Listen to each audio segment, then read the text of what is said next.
तो कहो हई का भइल दादा हई का भइल सुना लो सुना कि हई का भइल दादा हई का भइल होली में बबीता जी के लइका सही सही बात हमो कहो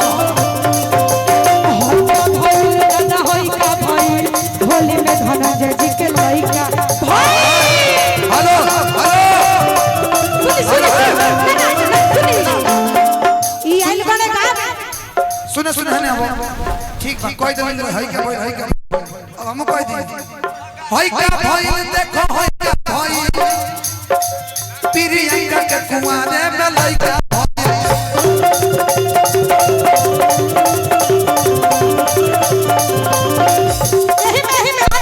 ई ओइले गावे एकर मौगी बिया घरे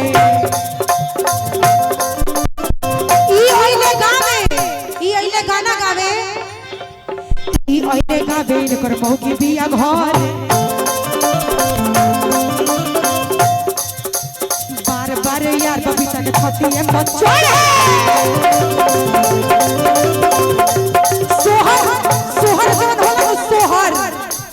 सोहर गवावे खती अरे सोहर गवावे खती कई का गई होली में बबीता के लइका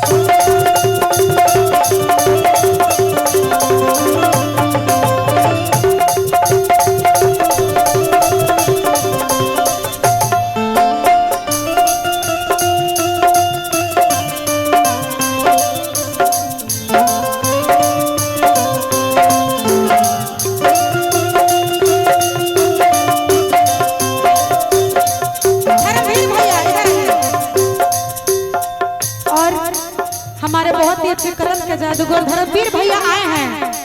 उन्हीं का जितना गाना मैं गाती हूँ और उनके लिए एक गाना बड़ी प्यारा लिखे हैं बोला जाने पेशी हमसे गोली धोके मार दे